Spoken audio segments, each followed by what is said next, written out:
So let's first talk about tech issues starting to emerge. Then we'll talk about the PREFU in New Zealand, the New Zealand Yeah, economy. And then we're going to go over to China, hopefully get to hard landing, soft landing, no landing, and then crypto going mainstream. So there's 5 items that we're going to get through. So let's get stuck into it. Let's talk first about some of the tech issues that are starting to yeah, emerge. We've had amazing returns like the S&P 500, considering the environment that we've been going through over the last little while. S&P 500 is holding up, in my view, reasonably well. very well. You look closer, you can see that it's tech specifically. The seven tech companies which are holding up the market at the moment, right? So the Yeah. market's up 20% this year. Last I looked, it was down about 5 or 6% from its peaks, which is a truly amazing result considering how frothy we thought the market was and how uncertain the environment is. Yeah. It is a tech story, though. There's no question on it, and that's why I'm kind of curious. And it does appear there are a few headwinds starting to appear in the tech space. For me, first and foremost, Apple, right? Over the last couple of days, it's been really interesting. Tim Cook announced his new iPhone. It was either yesterday or the day before yesterday. Consensus is it's fine, but nothing special. Definitely not enough to kind of overturn the last 4 revenues. The last 4 quarters have been negative revenue growth, and that doesn't look as though that's going to be enough to change that as well. At the same time, we've had the Chinese government come out this morning saying that there are security issues on iPhones and that they're going to ban all government workers and people working for state companies from owning iPhones. And it's a really interesting kind of set of dynamics, right? Where you've got this happening. I think Apple's fallen about 4 or 5% in the last couple of weeks off the back of some of this news. But you've still got a company trading at 27 times forward earnings, which is a humongous valuation. That's, I think, the big thing that I'm struggling with a little bit of 27 times forward earnings, last 4 quarters of negative revenue growth, not 100% clear on what is the next big growth driver. Is it the 3D goggles? Is it something else? It's a really good indication of where the market is at today. And that speaks to the concentration that's happening in what many people probably use as a diversified strategy. So they might be doing buying the S&P 500 as a great way to get some diversification. But what's been happening is that I guess the good performance has been concentrating into relative few players that are going through an incredible, well, they're at the pointy head, I guess, at this technological transformation that's happening is now really entering into a new gear as AI now starts to infuse itself with all elements of, well, it has been for a while, but we're starting to see that now a lot more, aren't we? And this is the bit that I was a big proponent of this earlier in the year. But now we are where we are, and I'm a little bit struggling to see how or whether AI changes a lot of this stuff. We've seen Microsoft have come out with a whole series of new pricing plans that take into account AI, right? So the Jira software, they're going to have some AI-built development assistant tools in it. Microsoft Office is going to have some AI tools that sit on top of it. They're going to charge more for those tools. Bing has kind of got a great AI tool, but not charging any money for it. But what we do know at the same time is what we are hearing out of ChatGPT is the costs of delivering these AI services are humongous.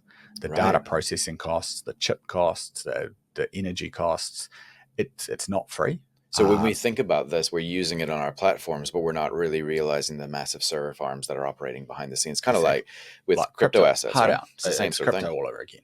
And so that's why the AI boom, it's driven companies like NVIDIA, I think Microsoft is the only one that deserves to take really great credit for it so far. But we know that it's driven so much more than just those kind of 2 stocks. And even that, I think we're starting to see some cracks and starting to see some other things there, right? Yeah.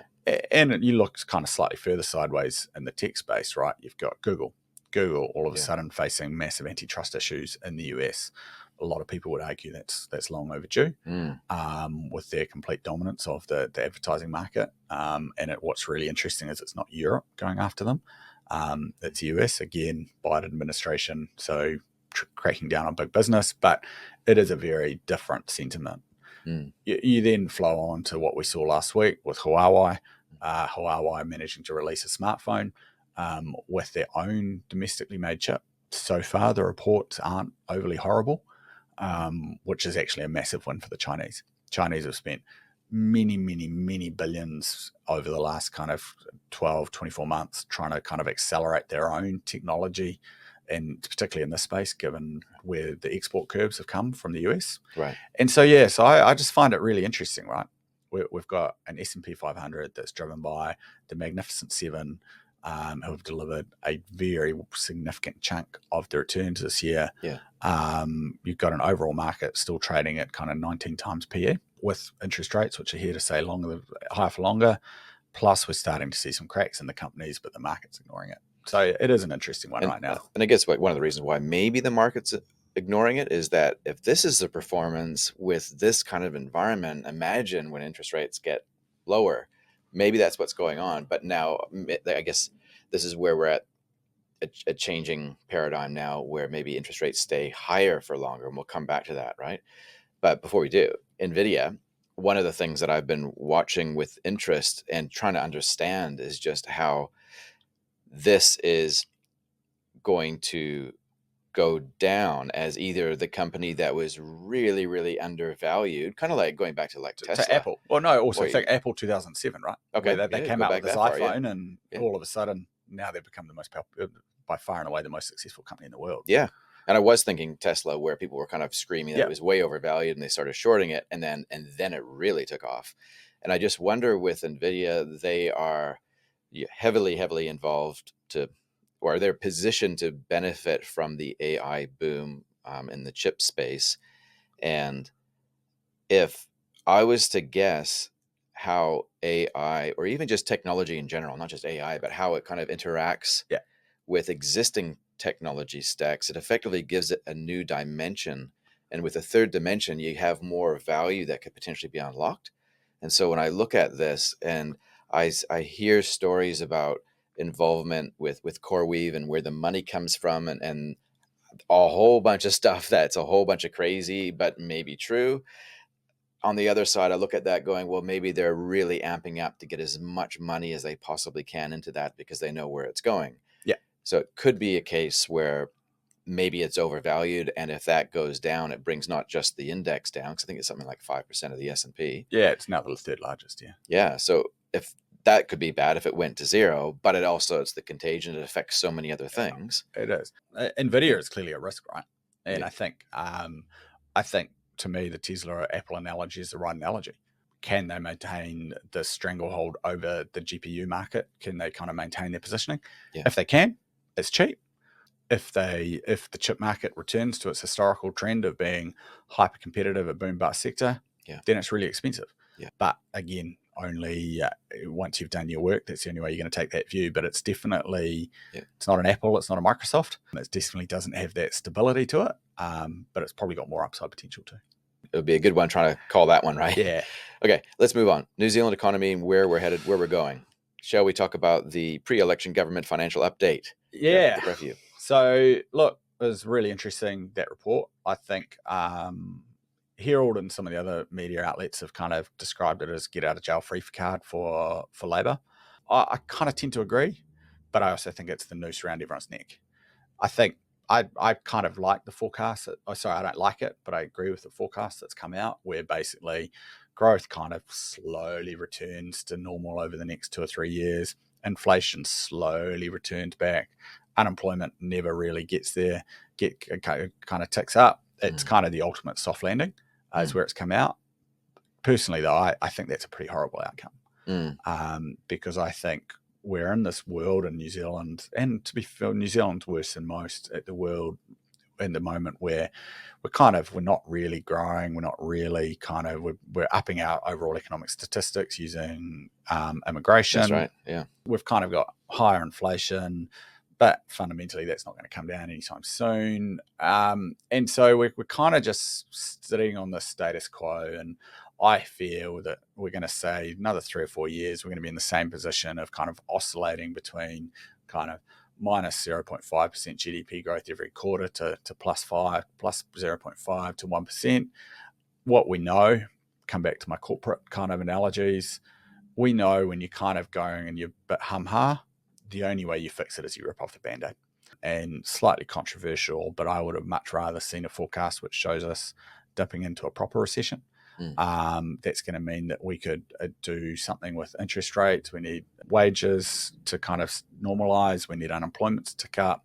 That's the only way we're going to get back into a normalized world, right? I fear this current forecast, what it's going to do is it's going to mean inflation stays higher for longer, interest rates keep on pushing higher, and we kind of end up in a world where 8% mortgage rates becomes the norm for the next few years. And it's not going to be a pretty world for everyday people. And maybe that tips us into recession.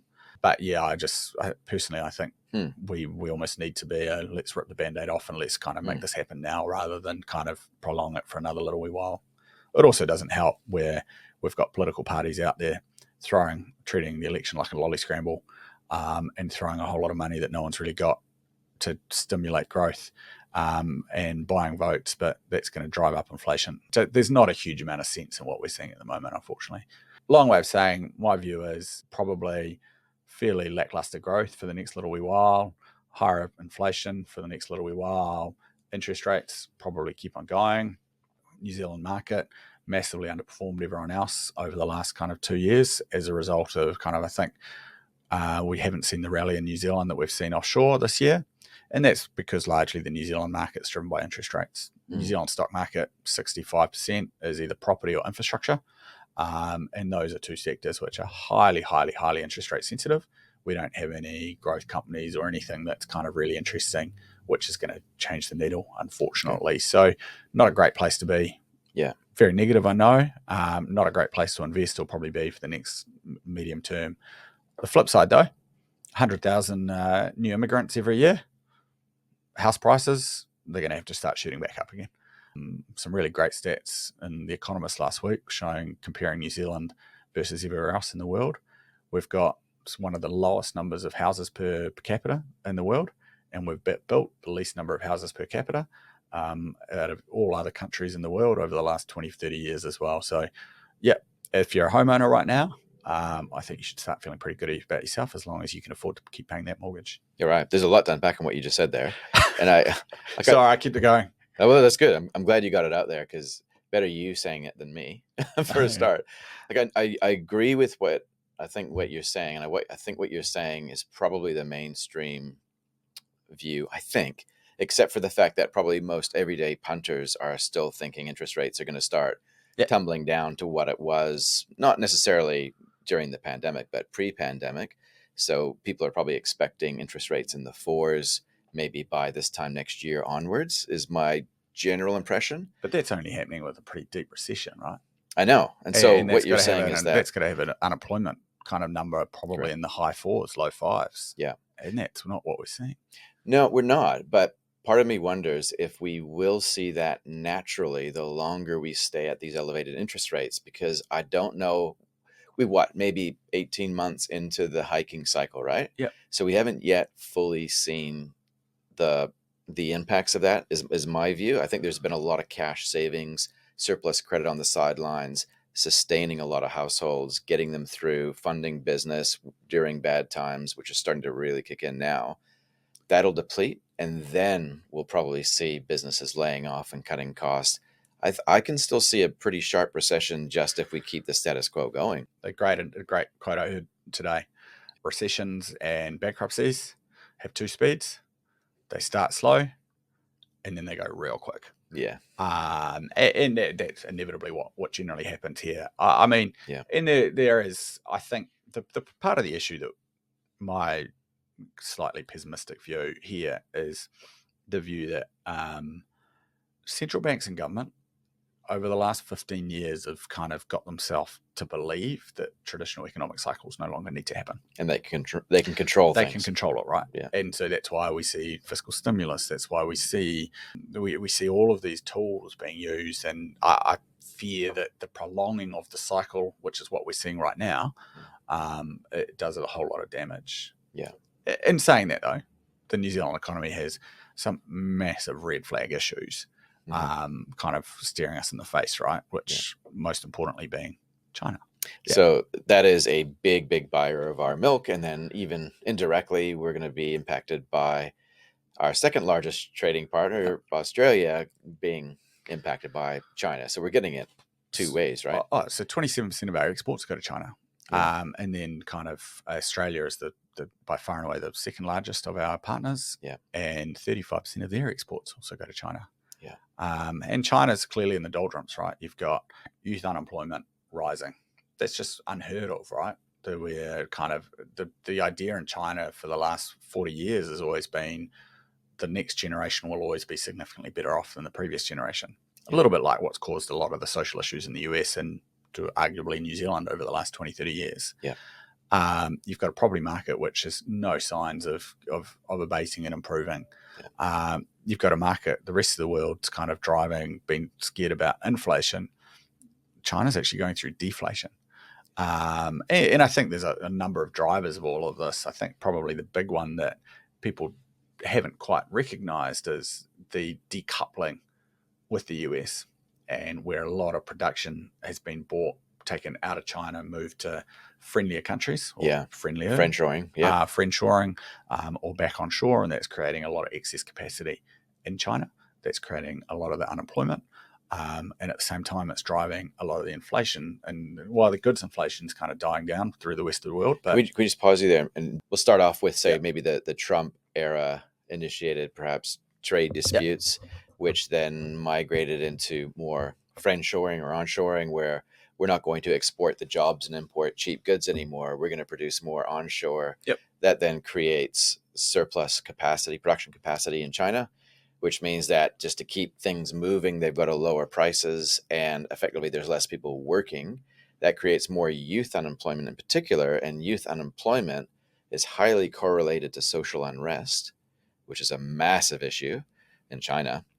So really, this is all going on when we have massive property developers that were gearing up to the eyeballs to create more housing stock, which people then bought, which represents a very large share of their net worth, but that's all now starting to crumble as well. exactly.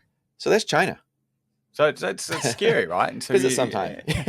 but so it is a scary phenomenon when you Yeah. think about it like that, and that's why. So bring that back to the New Zealand economy, right? We've got a milk price that what are they at $6.25? I think at the moment. I think that's from everything that we're told by milk traders. That's going to fall further. You've got the meat guys. All of them are saying that this just freezers full of meat floating around in New Zealand at the moment because they can't get it out. And then the forestry is also coming off. So, yeah, the commodity piece, you do see some significant risks around that. The flip side to China, one thing that Chinese government have not yet done is they haven't launched full-blown fix-it mode. Part of the kind of Xi Jinping is trying apparently to deliver, particularly at the state level and at the company level. So he's kind of trying to get a lot of the bad debt out of the system. I think he's almost engineering a little bit of the crash and kind of refusing to step in. Because in the past, whenever there's been a slowdown, the government's been very quick to step in, provide significant stimulus, significant investment. This time there seems to be a reticence to do that. But that is the ace that they still have in their back pocket. Right. They've got low levels of government debt, huge amount of offshore reserves. So the moment they want to, they can turn it around pretty quickly. Yeah. All right. So let's now maybe turn our attention to the US then, perhaps. Yeah. Right. So this is an interesting one. Inflation data, as some had feared, but maybe not the majority, is looking a little bit worse than what most were expecting, which then signals we're probably going to have higher interest rates for longer. Similar story, maybe for different reasons, maybe for the same reasons, I'm not quite sure, but the US Fed might even have to hike even further. And it's like another version, I guess, of what's happening here in New Zealand, but different jurisdiction, right? It is similar-ish, though the US economy is clearly going a bit stronger than ours. They've still got decent growth happening, whereas we've got anemic growth. But yeah, the economists over there are now going, I think the odds, so the rate rise, is it next week or the week after, odds are pretty split between whether it's retained or another 25 points. Wow. The data points are going, the economy, if anything, looks to be re-accelerating. And we are starting to see some pickups in some of those CPI numbers. How much of that CPI increase is due to oil prices? Yes. Oil prices are kind of peaking and have got back to their 12-month highs, which has driven a lot of it. Conversely, you could argue that a lot of the deflation that we saw over the back end and early parts of this year were a result of the oil prices as well. There's a few moving parts. A lot of the stuff that I've been listening to over the last 3 or 4 days has been talking about a lot of how weak the consumer is starting to come out. So Home Depot significantly down on earnings numbers. United Airlines came out this morning with some weak numbers and a weak forecast moving forward.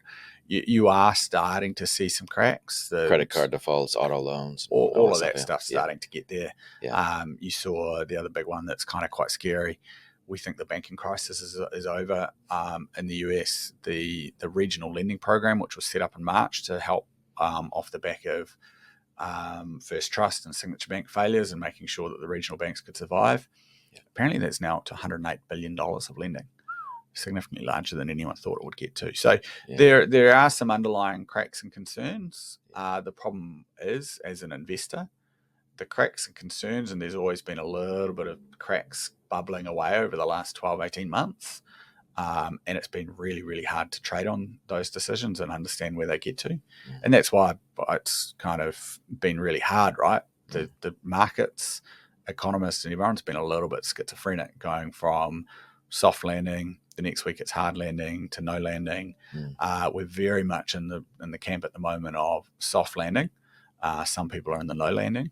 But again, I think what is becoming pretty apparent with the CPI data is getting from 9 to 4, fine, done. 4 to 3, almost done. Fed's been adamant, though, that 2% is their number. Still, yeah. And that's going to be hard. Yeah. I've asked this question already to somebody else last week, but why can't we just adjust those targets then in terms of inflation? The non-economist view, because I'm not an economist, it's a bit of a complicated one, right? I think no one debates there was no science in coming up with 2%. The 2% number was a number that was actually originated from New Zealand back in the late 1980s, when we were the first reserve bank in the world that kind of started inflation targeting. And the Reserve Bank governor at the time, might have even been Don Brash, said 2% is the number. Early 90s, right? That's the number that we're going to target. And then that number, kind of the inflation mandate, kind of was seen to have kind of normalized our economy. And so that's just filtered around the world as the appropriate inflation target. A lot of people that I've kind of listened to, no one really has any true justification for that 2%. I think it's interesting because what it means is that if anyone is familiar with the rule of 72, if you have a 2% inflation rate, it means that roughly in 35 years, it's basically worth, what is it, worth half? Yeah, it's worth half. So if you have $100, 35 years later, it's worth $50. Yeah.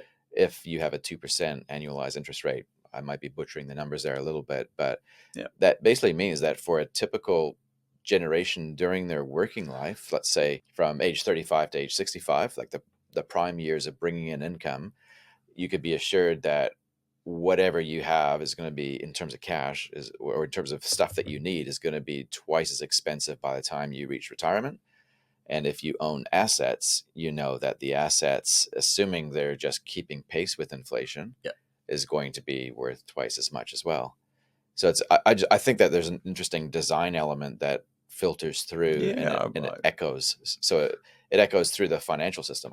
That's actually a better explanation than I've heard from all of my stuffs on. I just made that up as well. Yeah, you were here. Look at that. But I think the other issue is, I do think that there is potential for higher inflation means higher interest rates. There's this mythical number that's been talked about a huge amount at the moment called R-star, which is seen to be kind of what is the equilibrium long-term nominal interest rate that we should be targeting. Yeah.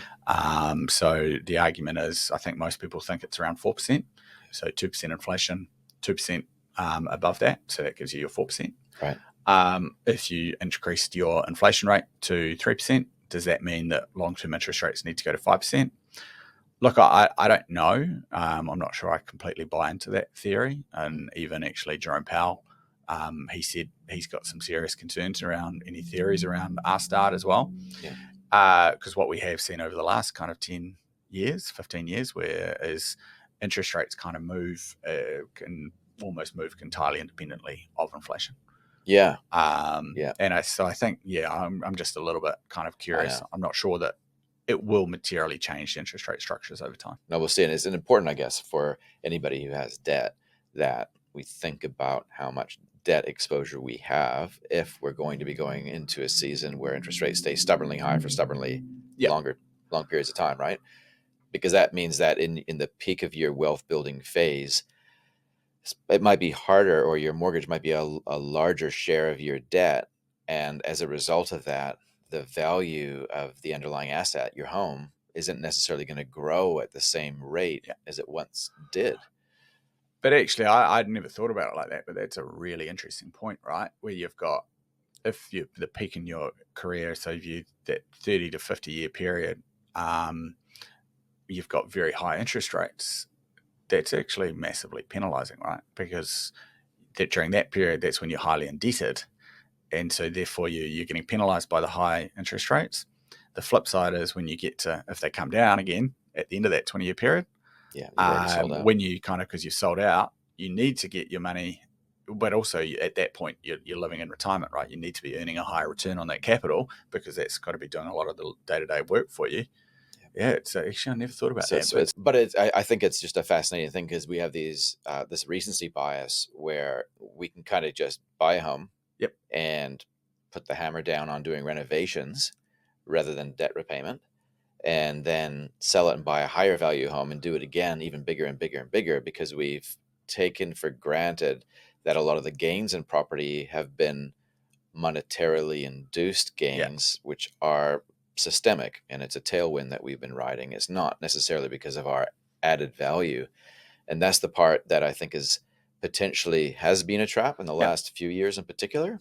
And yeah, it's unfortunate. And that's probably one of the reasons why we need to be thinking more that the middle is going to be compressed and divided more into the haves and a lot more into the have nots. And what does that do for the fabric of society going forward? And yeah, that's a fun discussion, isn't it? Let's move no, on let's, from yeah, that. we're definitely not going there. That's depressing me. Hey, now let's keep going though. I want to just have a little think here around how it affects investments here in New Zealand. Like Yep, if we have KiwiSaver or managed funds, ETFs, and the US dollar strengthens, like let's say for example, the inflation data looks worse in the United States than it does in New Zealand, yep, and therefore the US dollar will strengthen off the back of that. yep. Relatively speaking, the New Zealand dollar will then look weak, assuming we have lower rates of inflation and we can then, lower our interest rates.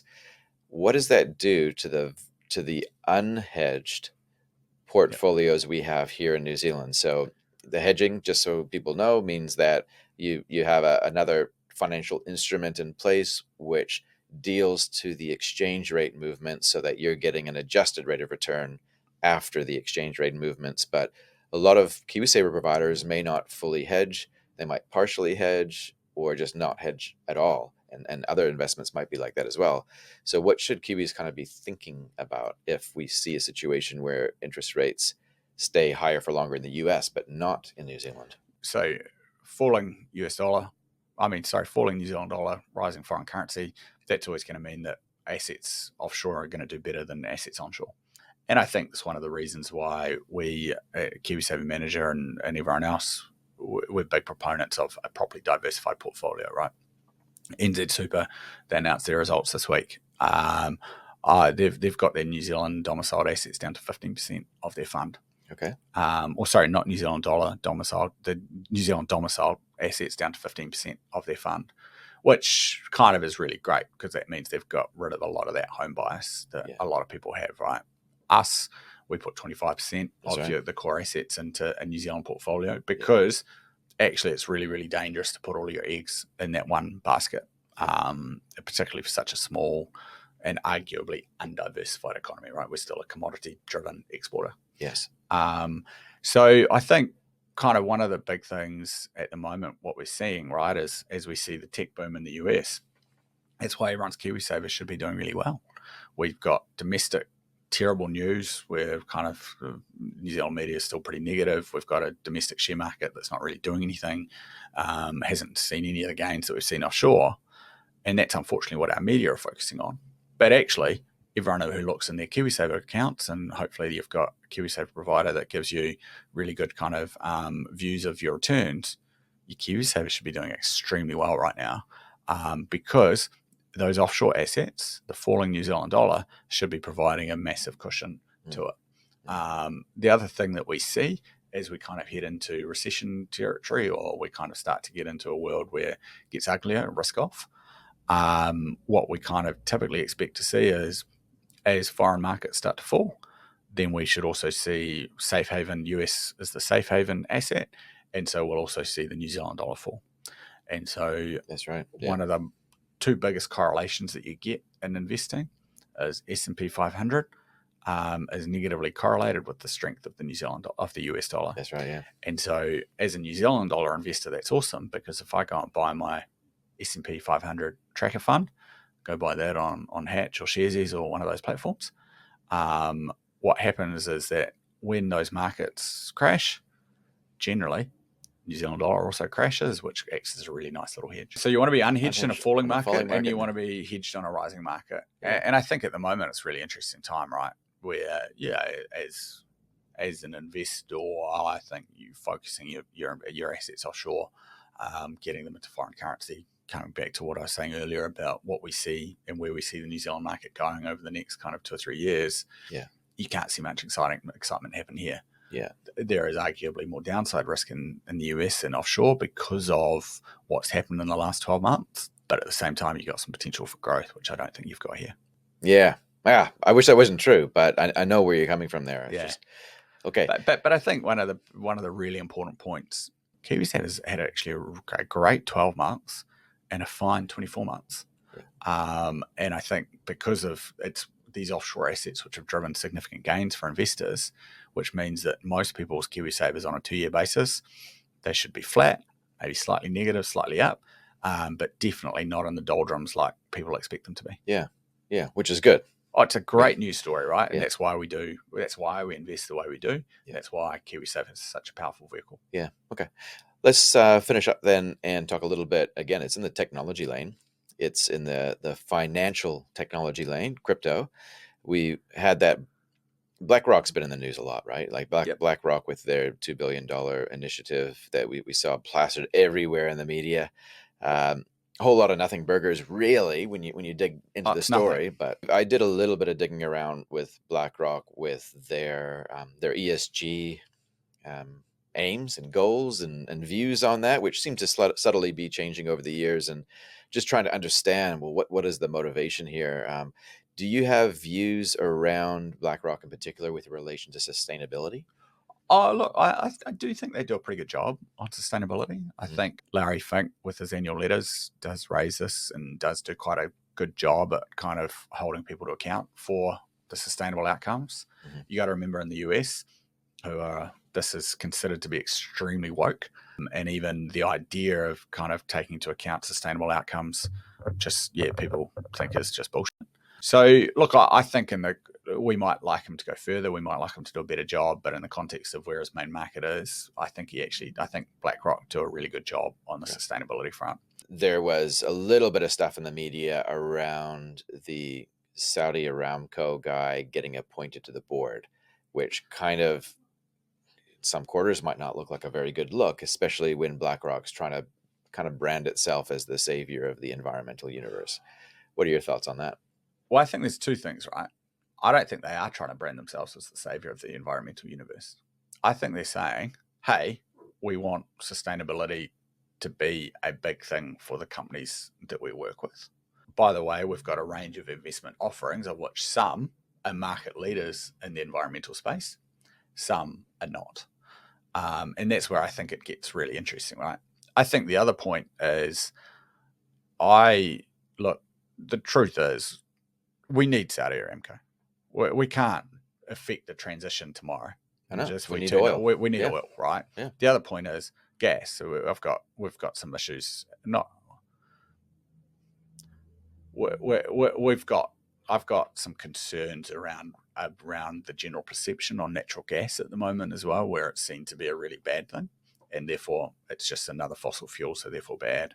Whereas what we know is that natural gas in the US, parts of Europe, is a replacement, as a cheap, quick, easy replacement for coal, which is a much more dangerous and worse fossil fuel as well. So I think for me it comes back to two things, right? Saudi Aramco, maybe we don't like the Saudis because of kind of some of their human rights violations. Yeah, they're an oil exporter. Tick. We might not like that. We kind of need them. Was it the greatest piece of PR that BlackRock could have done? No. But I think you've also got to remember BlackRock is a US company. They're big on some of the kind of the ethical, sustainable, climate change and all of that kind of stuff. But that is not them as a business. And I They think are that an investment business there is who offer those options. there is a petrodollar angle here as well, surely. There probably is. There's probably a huge amount of business going back into BlackRock as a result of this. You do have to think the Saudi Sovereign Wealth Fund is one of the largest sovereign wealth funds in the world. And so therefore, yeah, it makes sense, right? Yeah. Okay. So then moving on from that, clean energy. Yeah. So look, they announced their $2 billion energy transition fund In New Zealand, yeah. in New Zealand. Yeah. But it's a weird one, right? Like it's pretty unclear what it's going to do, how it's going to be achieved, where it's going to sit. At the end of the day, also what became very clear is it was a PR stunt with Chris Hipkins and the Labor government. He should have been hiring himself out at $500 an hour as the spokesperson for the fund, because that's about the end of the government role. They have asked the NZ Super and ACC to have a look at it, but no obligation to invest, no obligation to do anything. So it's just BlackRock announcing a new fund to raise money to do this. I'll be really curious in 6 months' time if we come back and look at it and go, actually, have they achieved their $2 billion? I'll be very, very surprised if they have, because the other truth is I don't quite understand how you spend. Well, I don't understand how you create a new fund to spend $2 billion on energy transition in New Zealand. At the end of the day, if we wanted to do energy transition in New Zealand and accelerate, it's as simple as accelerating our current investments in wind and hydro and also geothermal, which basically means giving the current gentailers an extra $10 billion. There are a lot of KiwiSaver providers, a lot of other fund managers in New Zealand that could go and do that tomorrow if any of those companies came up with a decent business case to do it. So I think, again, it was a great PR stunt, but I'm a little bit skeptical about actually does it happen, and B, if it happens, what does it actually achieve? Because the infrastructure piece is really the other. It's the infrastructure that we need, right? We're kind of going, we kind of know what we need to do. We know it's, whether it be Lake Onslow or another battery scheme or other things like that, right? These are big infrastructure projects. We kind of know who's going to deliver those big infrastructure projects because we've got 5 large energy companies already in New Zealand. We just need to, and they've got no shortage of capital, those companies, if they needed it. Admittedly, they do have the problem of government ownership. If they need to go to the market to raise equity, the government's going to have to put their hand in the pocket for 51%. And maybe that's what's holding back a whole lot of these projects. I don't know. But at the same time, yeah, it just feels not quite sure what it's meant to achieve. Yeah. Okay. No, it's an interesting perspective because I think that when you look at it, there's layers of what you see in the media, and then that informs people at a certain level. But when you dig a little bit deeper, there's a lot more to the shift to renewable energy that probably doesn't really connect with people. They don't really understand how the lines actually need to get upgraded to move this power that needs to happen. And to move over to clean energy, you actually need unclean energy for a season to make that transition. And I think that's been one of the big things that we've been talking about for a little while, right? You can't just switch everything off. Like everything, the nuance and the argument disappears, right? It's a transition. Yeah. Let's agree it's a transition. Let's agree that it's a 15-year transition. Let's make a proper plan for it to be a 15 or 20-year transition. Yeah. Let's not just assume that we're going to do it tomorrow. Yeah. Okay. Now I want to finish up on this thing. There is a really good post of mine on LinkedIn. I don't care what anyone else thinks, but I think it was a really good post where I got a hold of this report, and 60 asset managers, primarily in the US, were surveyed. They found that 48% of asset managers have digital assets under management, 48%. So a significant portion are very large funds, and 85% of people are optimistic about the US Yep. supporting digital asset adoption. And my question is that if getting into Bitcoin is so good for these large funds, obviously high net worth individuals are worthy of these amazing returns. Yet when we go back to the retail crowd, we say, no, not for you, too dangerous. What is the deal with that? I think we're almost there on that. I think the BlackRocks, the Fidelities, the those guys, it is going to end up in court soon in the US, and I think that's We're talking what's about the spot ETF. the spot ETF change, and I think that will open up a bit of a floodgate. Yeah. So the current concerns are around market manipulation and custody, and I will be the first one to go. We spent a lot of time last year looking at custody solutions. We were very pleasantly surprised at how far custody has come in the last kind of 12, 24 months. Okay. And I'm guessing that's what's taking the SEC and others a huge amount of time to get their heads around and going, 18 months ago when you guys came and talked to us, the custody was really complicated and quite difficult, and we weren't quite sure of it. Today, you're talking to us and you've got US trust companies, you've got proper structures that look and feel and smell like equity custody. And I think because the SEC and institutional investors have been worried about custody, they've been worried about market manipulation. I think the market manipulation issue, I do think is valid. I don't think that's going to go anywhere. I'm not convinced that's a reason in and of itself to say no. I think here it's just being this world of do as I do, do as I say, not do as I do, right? Mm-hmm. That was one of the things that we picked up on last year when we launched our fund. You talk to a whole lot of asset managers and you talk to a whole lot of financial advisors and they go, yeah, I've got a little bit of crypto. Yeah, I've got this. Or would you tell your clients to do it? No fucking way. And it's because as finance industry, we are ingrained to always take the easiest option. Or the lowest risk option. Which the lowest risk option. Because we're paranoid of being blamed for losses. Yeah, well, and just from a regulatory point of view, we can't be doing that. And so again, it's like, it's not just to say that, hey, there's a financial disincentive because we haven't yet figured out how to monetize adequately digital assets. It's also the regulatory environment has a tendency to cause us to only dish out low risk options. And so it's this weird sort of thing. And ultimately, whoever, like the people that lose are the retail everyday investors who have been told, effectively, they've been told misinformation for good, honest reasons, but they haven't necessarily been told the entire truth. And so I looked at the other day, I had a quick look at the ProShares ETF, which is currently sitting in the US market. So you're talking about the ProShares futures orientated ETF. Yeah, it's BITO, I think. But it was fascinating, right? I was amazed. It's got over $1 billion of assets under management, so clearly still got scale, so doing well. But it's underperformed the Bitcoin market by 15%. Yeah, we did an episode talking about this kind of 18 months ago, and we talked about the roll costs of rolling forward the hedges and rolling forward that. Yeah, that's why it's underperforming now. That's what's happening, and so we've seen that, right?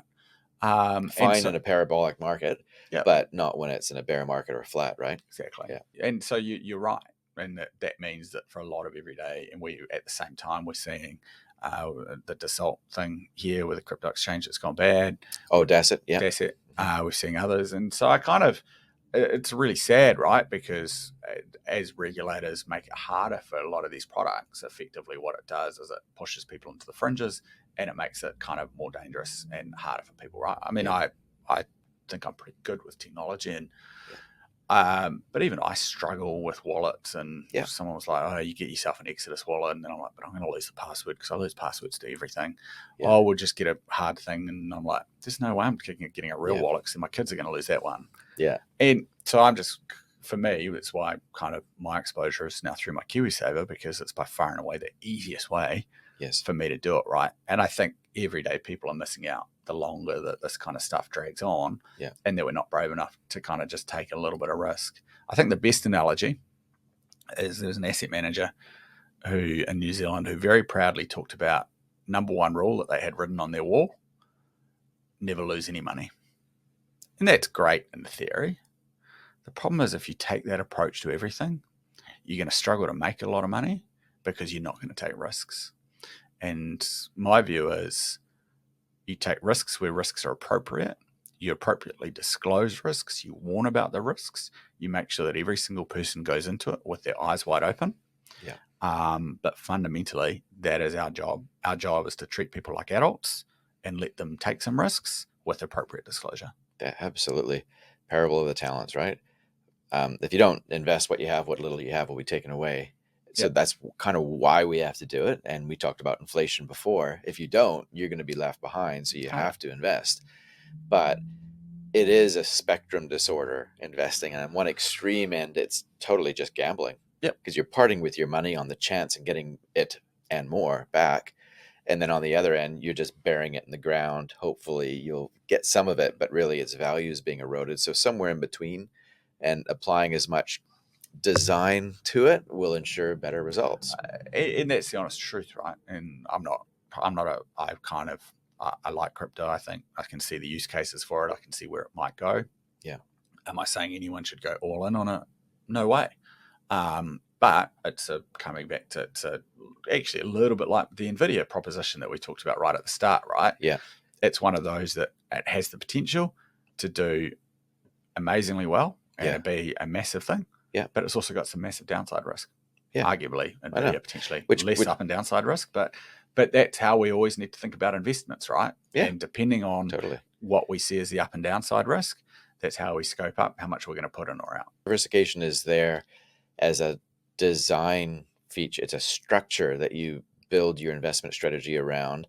But as you go through the different parts of it, it's actually okay to be a fanatic about each component, even though it's diametrically opposed to, like, you might have a fixed interest portfolio, which is boring as hell, but then you've got your equities portfolio, which is really exciting. But they both, if you really get into it, are actually really interesting.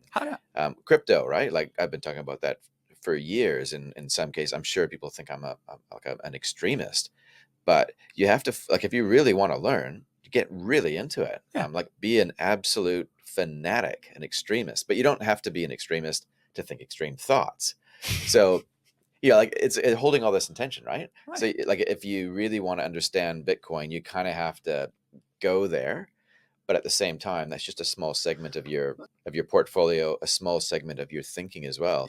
80% of the time, or even 97% of your time, you have a small allocation to these things that might feel like, so I was explaining this to somebody this morning. We were actually talking about KiwiSaver and including a small allocation into Bitcoin with it. And the thinking was, or the initial resistance to the idea was, I don't understand it.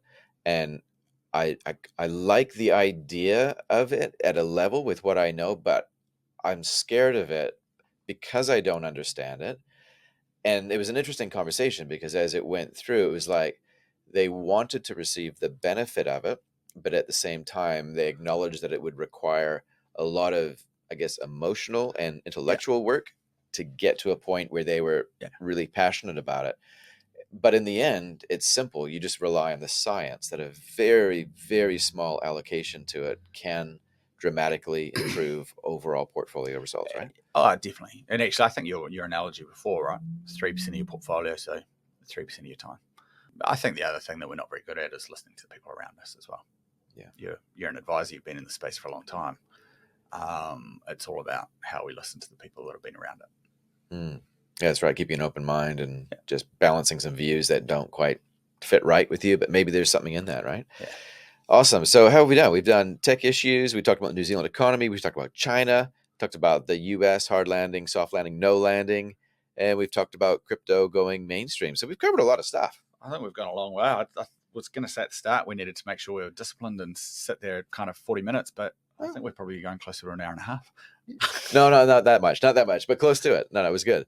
So yeah, like appreciate that. Any final words of wisdom? When are we going to get the show back on the road? Well, let's see the feedback on this. Hopefully people enjoy this show and tell us they want us to get back into news and the money world. Cool. Because I've enjoyed it. Let us know. Yeah. All we need is what, like $4 million investment, and then we'll do it.